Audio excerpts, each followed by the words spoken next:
Do you have twins in your family? Like, what's going on there? It's creepy. I mean, like, fraternal twins where they have some differences. You can tell them apart. They each end up having kind of like their own unique personalities. Like, that's pretty easy. All right. It just looks like you have a really similar looking sibling. But what about identical twins? All right. Especially when they like dress the same, they have the same haircut, have talk the same way, have the same interests, all of that. Then it gets hard to like figure out. And it's creepy. Can they read each other's minds? Can they like feel and sense when the other one's in trouble or hurting? Like, is it like some weird thing where like if one breaks their arm, like the other one's like arm hurts too? I don't know. That's stuff I've heard. It's probably not true. What about conjoined twins? That's real weird. All right. And because I'm an immature child, I got a lot of questions about how some things work. And we might answer some of those questions this week on Our Weird World. Our Weird World.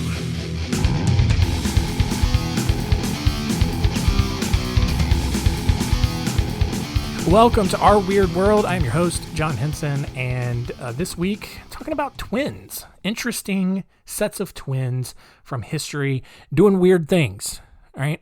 I grew up in the school that I went to, oddly enough, there were at least four. I can distinctly remember 4 sets of twins. We had 1 set of twins in my class, but I could tell them apart real easy because they were just very different from each other. They dressed different. They had a couple little facial features that were just slightly different that I could tell. The class below me had, I think, 2 sets of twins, and I could not figure out who was who because, man, they dressed the same. They had the same haircut. They literally could have swapped each other out, like early Full House style. And I never would have known, other than the fact that I saw them both together. Crazy. And then there was like another set of twins, like a couple of grades beneath that. And I couldn't figure out which one of them was whoever. So, but this week, looking at some interesting twins from history, just looking at just kind of that sibling relationship. Some of the twins, like the first 2 we're going to talk about are going to be like conjoined twins, and that's going to be fun. We're going to talk about just some other twins, sisters, siblings, very closely related like that. And it's going to be weird. It's going to be real weird. So let's jump into it.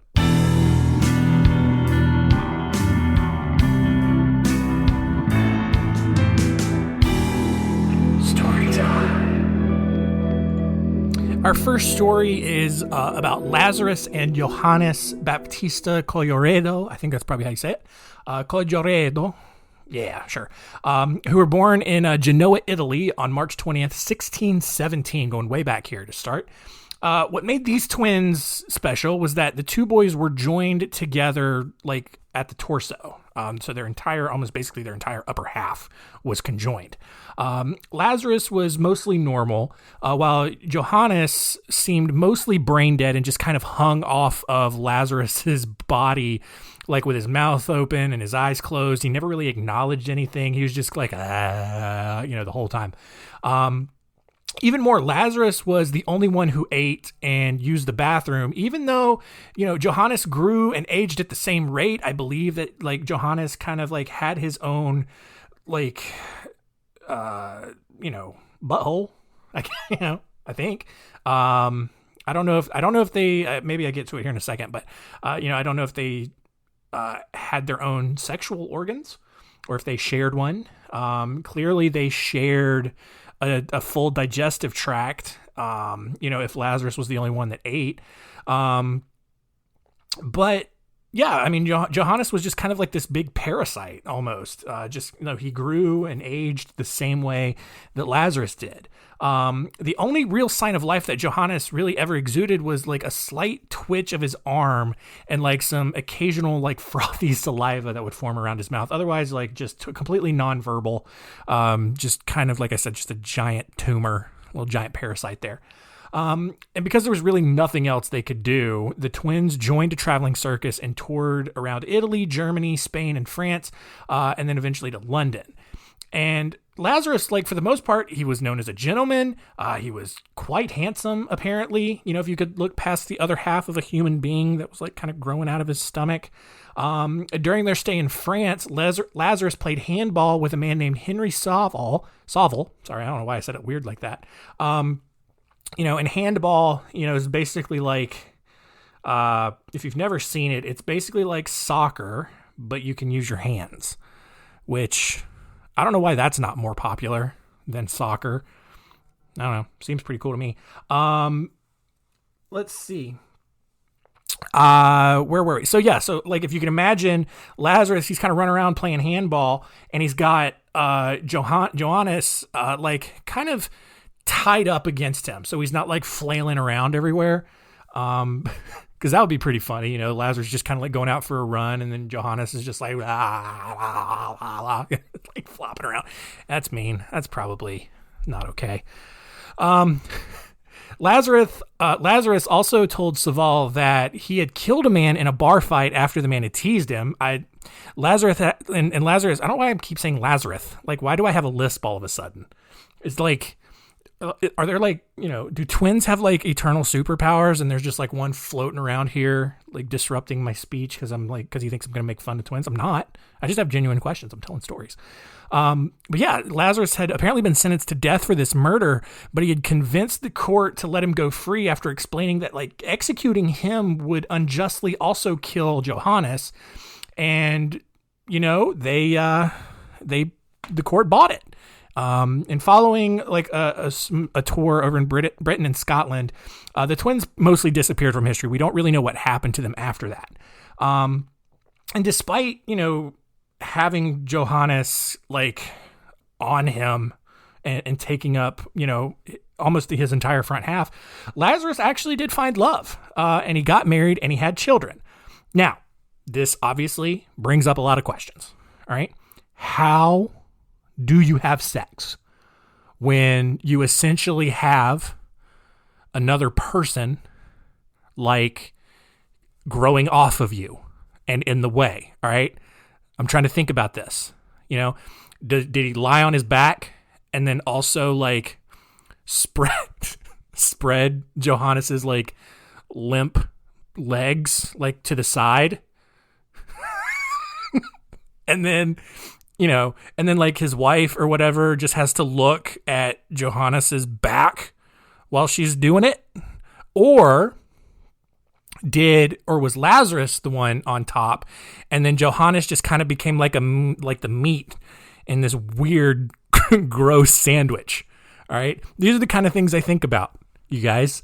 It explains a lot about me, and I wish I had the answers. And honestly, I kind of wish I could have seen it. Like not in like a weird like porn sort of way, but like a real scientific way.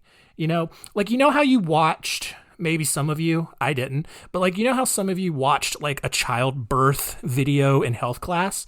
You know, it's like for educational purposes. Like, it's not porn, but you're learning something. You're learning a lot. Like, that's kind of how I want to. Anyway, I've gone on. I'm trying to defend myself, and I feel like I can't. Like, it's weird, you guys. I'm weird. Also, like, because Johannes wasn't able to communicate with others, like, we don't know if he kind of felt anything while all of that was going on, or if he was just like, if his entire body was just numb. I don't know. These are a lot of unanswered questions, and unfortunately, there's not enough history of the Colloredo twins around to talk about that. So that's kind of the end of their story. Next, more of a story here. The story of Chang and Ing Bunker, who were born on May 11th, 1811 near Bangkok, Thailand. And because it was Thailand and these sorts of things just kind of tend to happen there because the infrastructure is bad and waters are all dirty, Chang and Ing were born fused together at the sternum, connected at the sternum by a piece of cartilage. And other than having a fused liver, the twins were completely independently complete and were the first people known as Siamese twins, because this is from the Siam region down in Thailand and Asia. So that's where the term Siamese twins come from. In 1829, a Scottish merchant named Robert Hunter saw the twins swimming in the river, and at first he initially mistook them for some weird and exotic new animal, which kind of racist. But look, you're a white guy, and you've all you've seen is white people because you're from Europe, and then you go to Thailand, and already the people look a little different, and then you see two of these people who are stuck together playing in the river. Maybe they're pretending to be a hippo or something, just or a whale. I don't know. Anyway, it's a weird visual. But Hunter decided he was super fascinated with them, and he actually paid the twins' parents to allow them to join his traveling circus. The twins, obviously, they were a huge hit because people just mainly enjoyed gawking at these strange little Asian men who were stuck together, obviously because circuses were racist back then. While on a hunting trip in Massachusetts in 1831, the twins felt like they were being harassed by more than a dozen locals. And in Massachusetts, I don't doubt that, It's hey, look at these guys there, these Asians. What are these stupid little Asians doing? Looking like they're stuck together. Huh, Tommy, look at this. Look at these weirdos. Where are you from? You're not from America. That's the truth. Ugh. You little...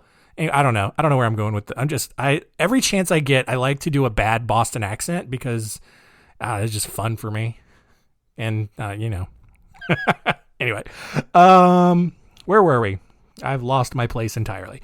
They're being harassed by a dozen locals here. And one of the twins used the butt of his gun to strike a man named Eldridge Jerry, who they feel like he got too close. All right. And in response, Jerry then chucked a rock at him, striking one of the twins in the head and drawing blood. The twins were they're not backing down. They shot at Jerry. It was a blank round, but they still shot at him to try to just chase him off. The next day, one of the men in the group pressed charges and had the twins arrested for disturbing the peace. After paying bond for good behavior, the twins returned home, trying to just kind of restart, get back in the circus. But their manager, James W. Hill, was outraged by what they had done. He felt like they had damaged their reputation, and he felt like he couldn't do anything with them. So he resigned and placed them in the care of one of their mutual friends named Charles Harris. Charles got him back into the circus, and they toured for 3 more years before they moved to the tiny community of Trap Hill up in Wilkes County, North Carolina. Up there, obviously kind of near, kind of between Wilkesboro and Elkin, kind of at the foothills, base of the foothills or whatever. They bought a small plantation and a group of slaves because, hey guys, guess what? Slaves weren't just for white people back then. All right, you had some money. Even Asians could own slaves. American Indians owned slaves as well. Fun times. They bought this plantation where they hunted deer, fished for trout. They quickly built good relationships with the wealthy families in the area and actually became naturalized citizens, even though federal law at the time restricted that status to, quote, free white persons. So there was literally a federal law on the books at the time that said only white people could have free status, but Chang and Ing Bunker had such great reputations and were so beloved in the community that they were still able to get that citizenship. Despite objections from several area newspapers, because look, granted, all right, we'll give you your citizenship, but you ain't marrying our white women. But guess what? That's what they did.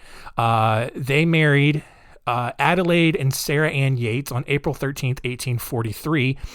In all, the group ended up having 21 children. So, again, go ahead and figure out this visual, all right? You got Chang and Ing, all right? They're fused together at the sternum, all right? Maybe they can, twist their hips around to get to baby making, but then, did they do it with each of their wives at the same time? Was there did they have to put blinders on? They have to put blinders on they're a couple of horses so they would only look at their wife? I don't know, man. Could they only have sex with their wives at the same time? And man, I'm seriously, what if, it's been a while and Chang, I don't know why it's got to be Chang, but it's the one I picked. You know, maybe he feels the need to, you know, kind of distribute some free literature, if you know what I mean. And Ing is not in the mood. How do you navigate that situation? All right. So many questions. And I wish I had the answers to this because endlessly fascinating, you know, like what if one of them has to poop and the other one doesn't? Like you gotta, like, how do you straddle a toilet when one of you is pooping? Or did maybe they get, because they were pretty wealthy, they could probably do this. Did they like both sit down on like, did they have like two toilets made side by side? I don't know if they could even like, no, or maybe they had two toilets like facing each other and they would both like kind of sit down on the toilet and just like stare into each other's eyes while they pooped. Or maybe they peed. You know, you got to sit down for both. You know, maybe if one of them had to pee, like, you know, you could get away with like one of them, you know, both of you standing there at the toilet and the other one just kind of looking away or whatever. But then, man, you know, like what happens if like when they got sick, did both of them get sick at the same time? I mean, probably, like germs are like going back and forth that close. That's probably more than likely what happened. But man, I mean, just like, oh, so many questions. Like, or like if they ever, they probably didn't really ever go to school, but like, were they both good at the same subjects? Was one better at math and the other better at history? Like, how did it all work? You know? I mean, and I know what you're thinking, like, John, please, like, I would rather you actually talk about how they had marital relations with their wives. I think that was much more interesting. You painted a much better visual, you know? I think, yeah, I'm trying to go through all of the possible positions that they could have been in. And really, I think for the bunkers, like, you know, Lazarus and Johannes, they could get away with going one or the other. But I think really the best option is, I think it's the full blinders, laying on the back, twisting the hips, and just, you know, oh man, you know, what if they looked at each other in the eyes while it happened? How weird would that be? Why does my mind go to these places? And I brought you along with, I'm sorry. All right. Anyway, we're going to move on. Eventually, like Chang and this show has gone so far off the rails. The twins eventually fully considered themselves like full Americans. They spoke fluent English. They voted in elections. Like by all accounts, like they were, I guess they were counted as two separate citizens. But after a few years of marriage and a few kids, the two sisters, this is where it gets weird. The two sisters actually began to dislike each other. So this kind of maybe answers some of the questions.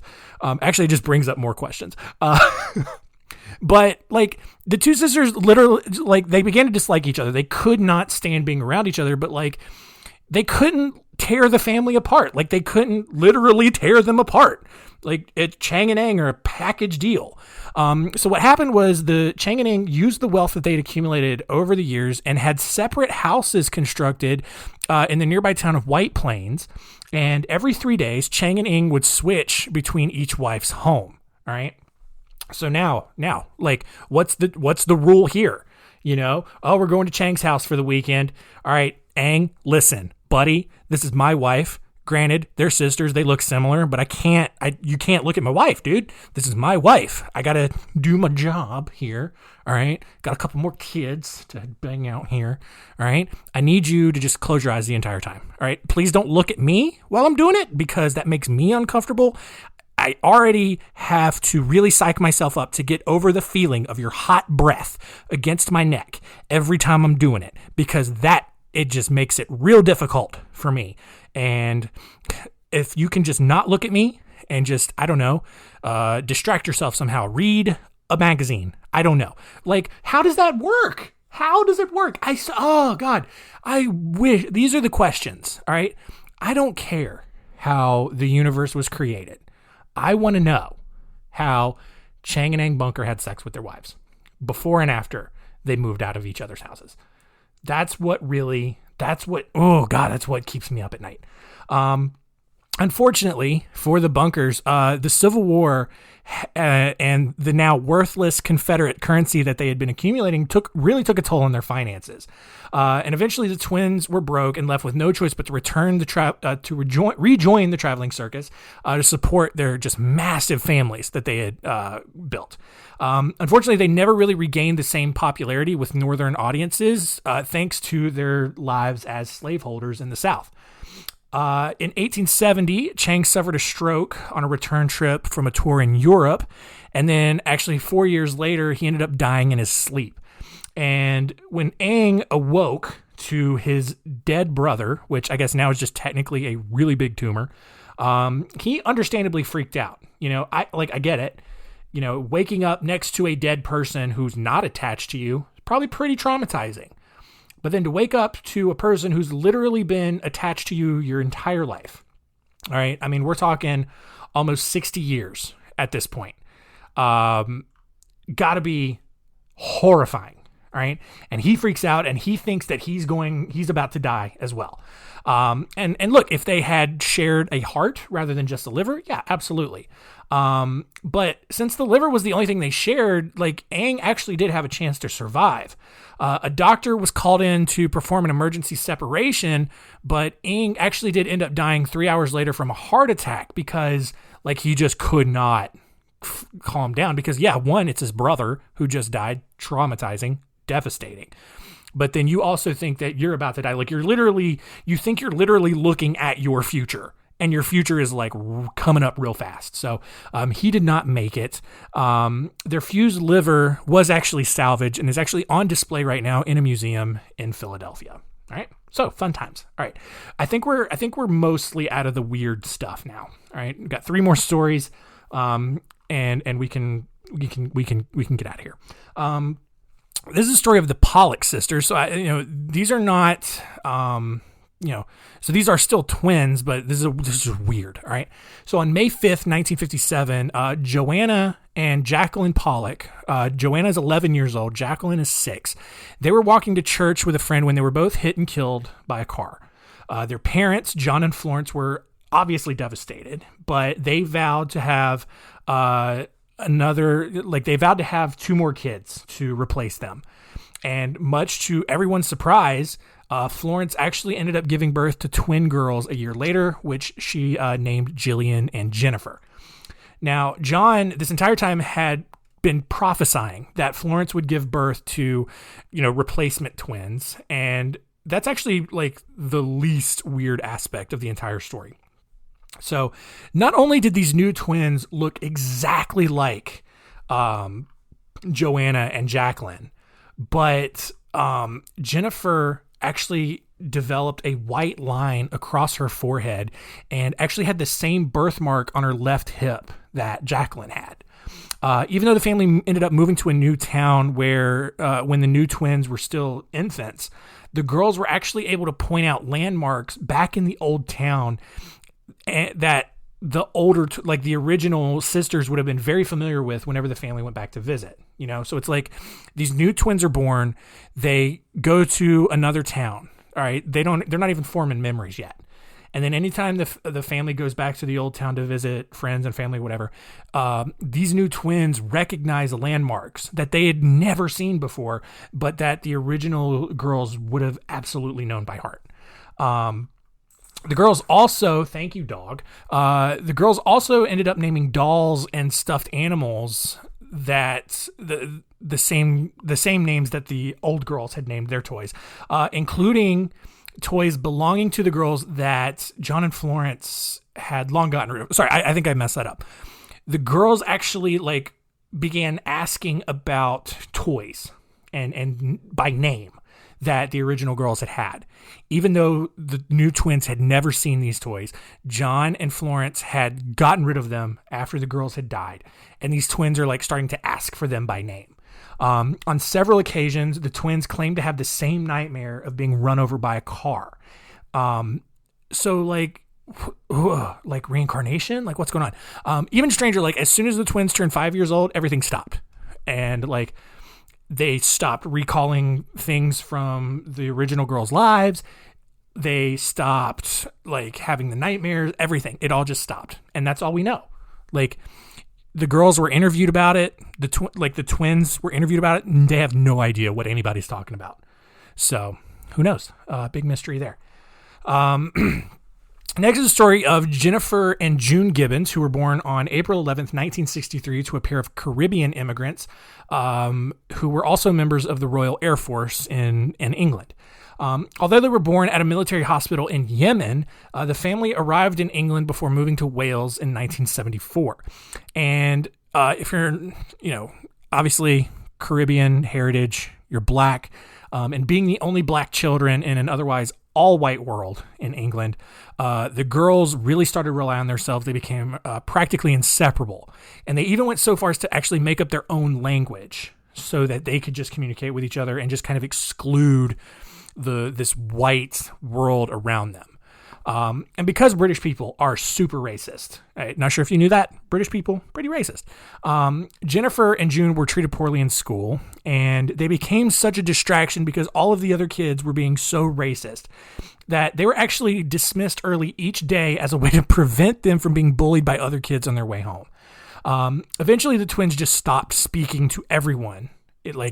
All the kids in school, all the teachers, whatever, except to each other and their younger sister. And even then, they only used their made-up language, which, after people kind of stopped and listened to it, just turned out to be like a sped-up version of Bajan Creole, which was from their native country of Barbados. Although they continued to attend school, they just refused to learn how to read or write. In 1974, a series of child psychologists was actually brought in to try to figure them out, but no one could get through to them. They just refused to talk and open up. They were eventually separated and sent to separate boarding schools where in response, they literally became catatonic. They refused to move, to speak, to eat, to do anything. And seeing as this would likely kill both of them, the girls were reunited with each other and spent the next several years isolated in their bedroom where they orchestrated theatrical productions with their dolls. That's all they did. They got this whole arsenal of dolls and they're just writing plays and performing them, getting real weird. Creating the plays obviously sparked an interest in creative writing, and the girls began writing several stories, which are mostly set in Malibu, California, oddly enough, with characters that had habits that were just as strange as they were. June Gibbons even ended up writing a novel called Pepsi Cola Addict, and the twins, and she actually sent it off to be published. Like most kids in their later teenage years, the two girls started doing drugs.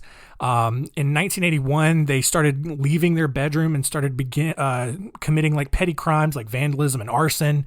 They were eventually arrested for those crimes and were sentenced to indefinite detention under the United Kingdom's Mental Health Act. And so rather than going to a juvenile center or going to prison, they were sent to a mental hospital. Not surprisingly, for the next 11 years, the girls refused to speak to anyone in the hospital except each other. And because of the antipsychotic medications they were giving, Jennifer developed tardive dyskinesia, which is a neurological disorder characterized by involuntary repetitive movements. Basically just someone who just sits there and just twitches their head and they can't help it, but they're just they're just mentally so far gone. While they stayed in this mental hospital, the girls entered into an agreement with each other that dictated if one of them died, the other one was required to just stop all of this and just start speaking to people and just going and living a normal life.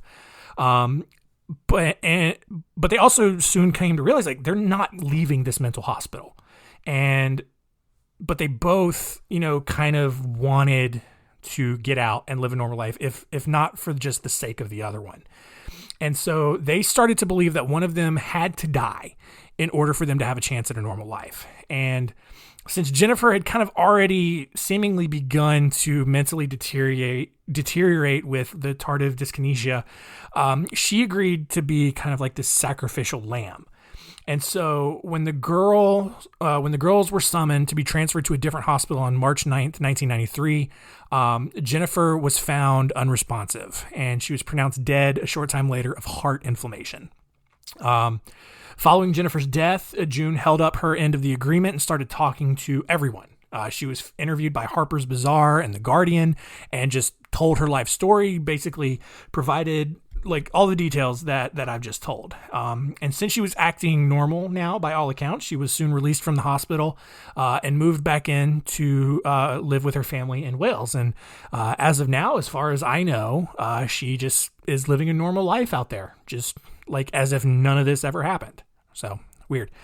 Our last story is of the Eriksson twins, Ursula and Sabina, who were born on November 3rd, 1967 in Sweden. By all accounts, they had a normal, loving childhood all the way up to the year 2000 when Ursula was actually living in the United States, while Sabina was living in Ireland with her partner and 2 children.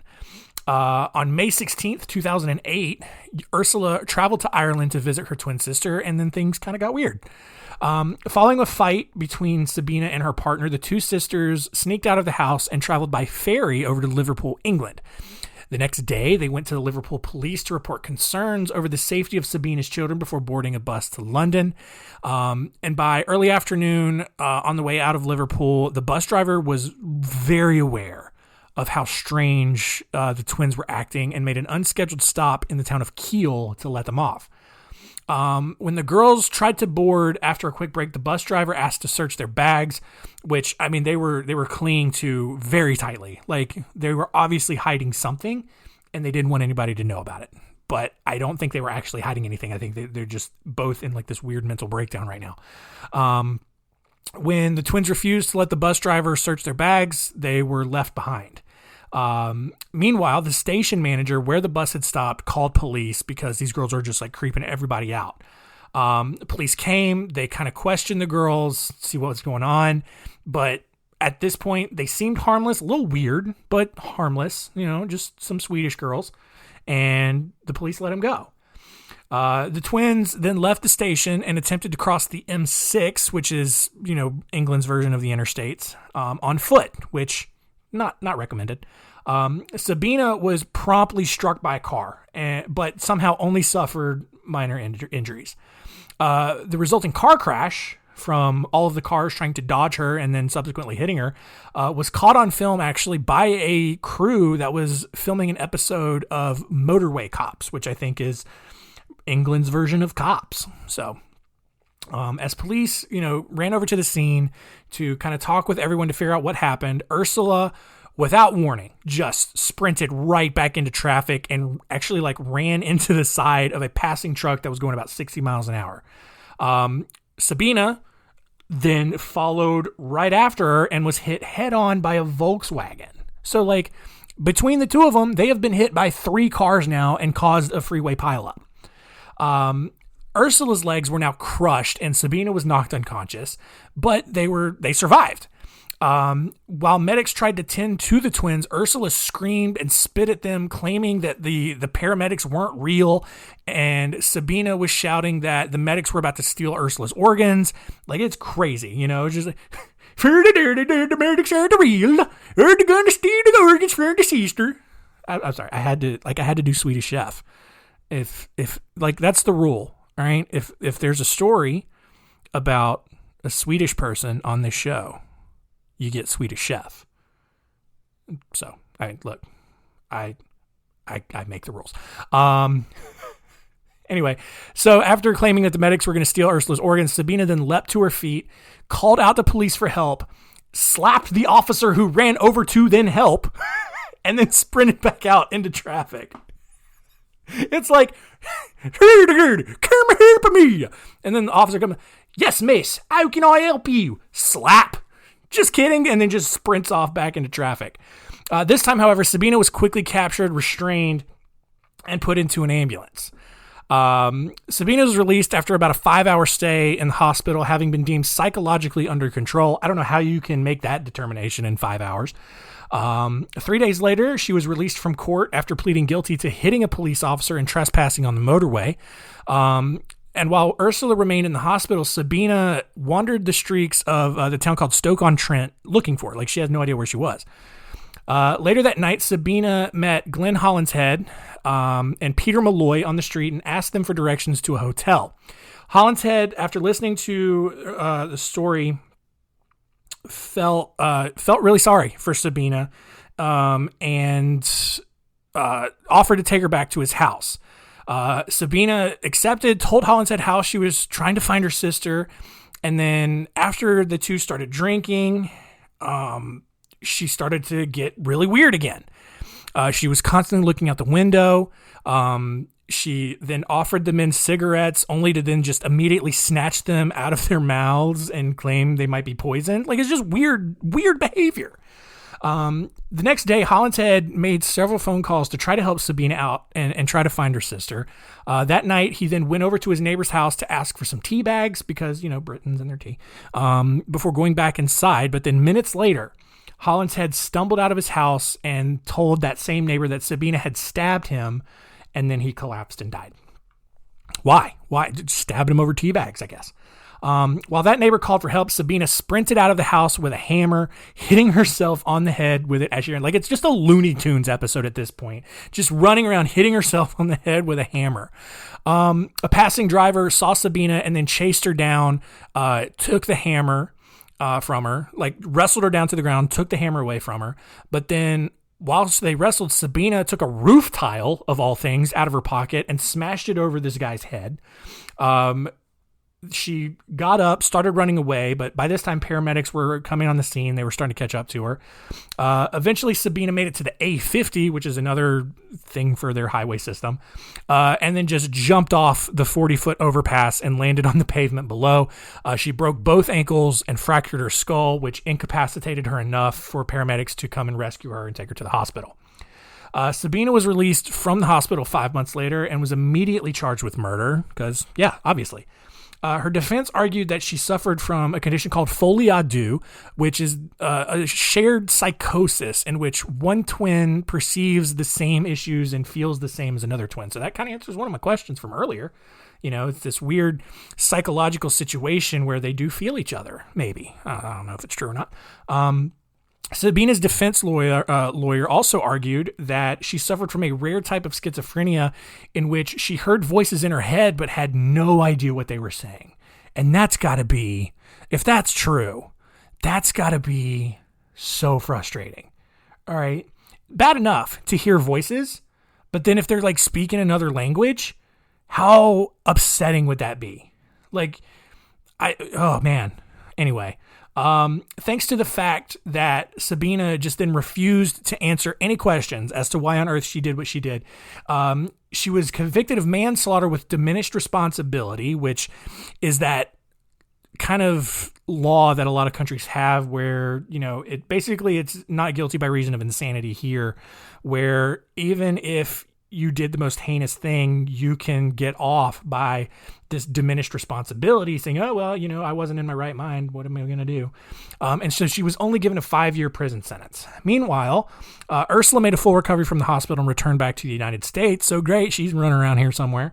To this day, no one has any idea why all of this happened. They have not talked about it. They haven't offered any explanations for it or anything since then. So that's a frustrating way to end the story, but that's how it's going to be.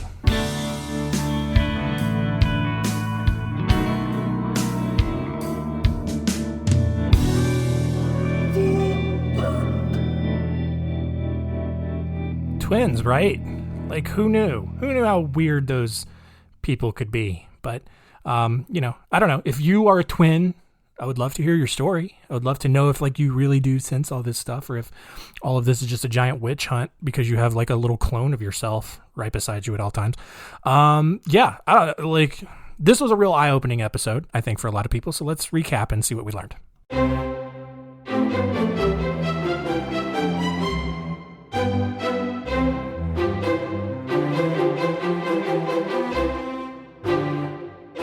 What did we learn? Number one, the Pollock family had just a terrible tragedy. Their 2 daughters got hit and killed by a car.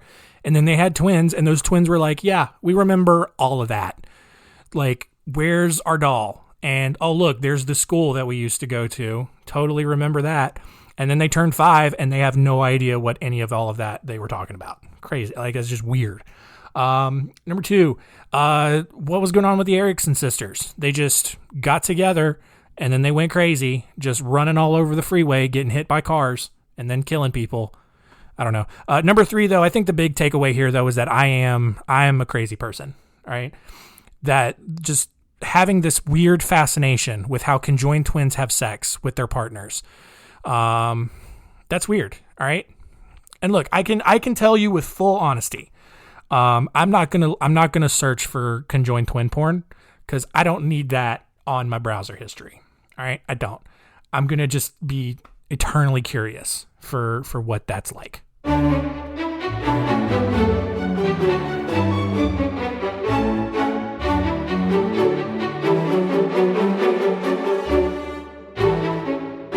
Next week on Our Weird World, we are getting back to just a single story. All right. It is the story of Belle Gunness, a female serial killer. I think she's Norwegian, but then she immigrated to the United States and then just started murdering some dudes. And we're going to look at that story just of this crazy woman. Probably going to be some more bad Scandinavian accents, so get ready for that. And yeah, gonna be a fun time. Gonna try to close out the year on a strong note and head into 2022. So that'll be fun. Thank you all for listening. I'm sorry, I'm a crazy person and I'm obsessed with conjoined twins, trying to figure out how they have sex, but maybe you can look past that. If we're being honest with ourselves, you're probably now just eternally fascinated with that too. I put that seed in your brain and I'm not sorry for that. So thank you for listening though. Keep telling all your friends if you want to poison their minds as well, and keep it weird.